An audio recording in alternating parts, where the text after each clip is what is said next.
તો પાલનપુરમાં વરસાદને લઈ અનેક વિસ્તારોમાં વરસાદી પાણી ભરાયેલા છે। ડેરી રોડ પર ટ્રેઝર રેસિડેન્સીમાં ઘૂંટણસમા પાણી ભરાયા। સોસાયટીમાં પાણી ભરાઈ જતા સ્થાનિકો પણ મુશ્કેલીમાં મુકાયેલા છે। ઘર આગળ પાણી ભરાઈ જવાના કારણે લોકો હાલાકી ભોગવી રહ્યા છે। તંત્ર દ્વારા પાણીના નિકાલને લઈ કોઈ વ્યવસ્થા પણ નથી। તંત્રને વારંવાર રજૂઆત કરવામાં આવે છે, છતાં પણ આ ખાડાકાન તંત્ર કરી રહ્યું છે। તો બનાસકાંઠાની હાલત કેટલી ખરાબ છે તે આપ દ્રશ્યોમાં જોઈ રહ્યા છો। પાલનપુરના કે જ્યાં ચારે તરફ પાણી ભરાયેલું છે, લોકોને આ જ વરસાદી પાણીમાંથી પસાર થઈ જવું પડે છે। અનેક વિસ્તારોમાં સ્થિતિ વરસી ચૂકી છે। ક્યાંક ઘૂંટણસમા, ક્યાંક ગોઠણસમા વરસાદી પાણી ભરાયેલા છે।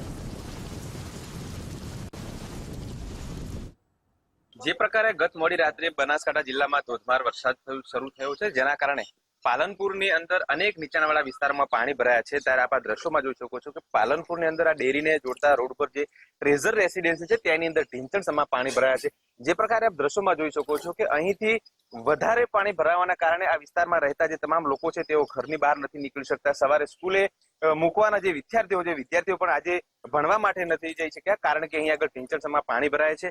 સ્થાનિક લોકોનું કહેવું છે કે અહીં આગળ તંત્ર દ્વારા કોઈ પણ પ્રકારની દરકાર લેવામાં નથી આવતી, પાણીનો નિકાલ કરવામાં નથી આવતો। તેઓ ખૂબ મોટી મુશ્કેલી વેઠી રહ્યા છે। ત્યારે આ વિસ્તારના જે લોકો છે તેમની પાસેથી આપણે જાણવાનો પ્રયાસ કરીશું કે તેમને કેટલી મુશ્કેલી પડી રહી છે। શું કહેશો બેન, અહીં આગળ પાણી ભરાયું છે, આજે વહેલી સવારથી જ પાણી ભરાયેલું છે, ઘર આગળ કેટલી તકલીફ? તકલીફ તો ઘણી બધી જ છે। અહીંથી દૂધ લેવા પણ નહીં જઈ શકાતું, પછી પાણી બધું અંદર ઘરોમાં ઘૂસી જાય। ઓકે બેન, કેટલી તકલીફ પડે છે? બહુ તકલીફ પડે છે। બાળકો સ્કૂલ નહીં જઈ શકતા અને ઘરમાં પણ પાણી ઘૂસી ગયું છે। આ રોગચાળો થાય છે એટલે કોઈ નિકાલ કરતા નહીં, બહુ તકલીફ પડે છે એમને। ઓકે, તો જે પ્રકારે આપ જોઈ રહ્યા છો કે પ્રકારે જે સ્થાનિક લોકો કહી રહ્યા છે કે તંત્ર દ્વારા પાણી નિકાલ માટેની કોઈ વ્યવસ્થા કરવામાં નથી આવતી, જેના કારણે ખૂબ મોટી મુશ્કેલી પડી રહી છે। અન્ય મહિલા આપણી સાથે જોડાઈ છે, તેમની સાથે વાત કરવાનો પ્રયાસ કરશું। શું કહેશો બેન, આજે શનિવાર હતો, હજુ સુધી બાળકોને પણ આજે શાળા નથી મૂકી શક્યા? અમારે આજ શનિવાર હતો, બાબો 12માં છે પણ તો હજી પણ ઘરે છે। વાન આવ્યો નહીં લેવા, પાણીની દેખીને ના પાડી દીધી। પાણી બહુ ભરાયેલો છે એટલે અમે બહુ હેરાન થયો છો। એના કારણે અમે 12 વાગથી આવીને એમ હેરાન થયો। વાન વધાયો પણ છતો લેવા વાન ના આવે તો અમારે બહુ તકલીફ પડે છે, એટલે તમારે તરત એનો નિકાલ કરવો જરૂરી। તો જે પ્રકારે સ્થાનિક લોકોનું કહેવું છે કે આજે શનિવાર હતો, છોકરાઓને વહેલું ભણવાનું જવાનું હતું, વિદ્યાર્થીઓ ભણવા માટે નથી જઈ શક્યા, કારણ કે અહીં પાણી ભરાય, જેના કારણે કોઈ વાહનો તેમને લેવા માટે નથી આવતા। આ વિસ્તારના જે આગેવાન છે તે આપણી સાથે જોડાયા છે। શું કહેશો, અહીં કેટલી તકલીફ પડે છે? અહીં આગળ બહુ પાણી ભરાઈ જાય છે, એના કારણે લોકોને બહુ પારાવાર તકલીફ પડે છે। બિલ્ડરોએ પાણીનો નિકાલ કરવા માટેની કોઈ વ્યવસ્થા કરી નથી। બાજુમાં નવી સોસાયટી બનતા અહીં આગળ રોડ બનાવી નાખ્યો છે, જેના કારણે અમારા સોસાયટીનો પાણીનો નિકાલ થવાનો રસ્તો તો એ અવરોધ થઈ ગયો છે।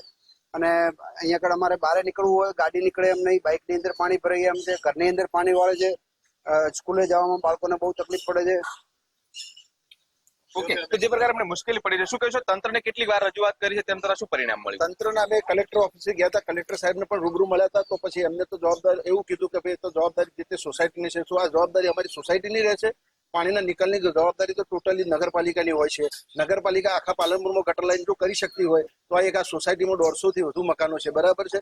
તો એના માટે અમને ખરેખરથી સત્વરે તાત્કાલિક એને ગટર લાઈનની યોજના મંજૂર કરી અને તાત્કાલિક એને પાણીનો નિકાલ કરવો જોઈએ। નહીં તો અહીંયા લોકોને બહુ હાલાકી છે, છોકરાઓ બીમાર થાય છે, બરાબર છે?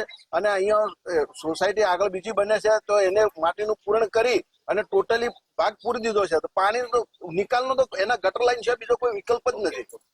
તો જે પ્રકારે તેમનું કહેવું છે કે અહીં જો નગરપાલિકા દ્વારા ગટર લાઈન નાખીને પાણીનો નિકાલ કરવામાં આવે તો જ આ પ્રશ્ન હલ થઈ શકે એમ છે।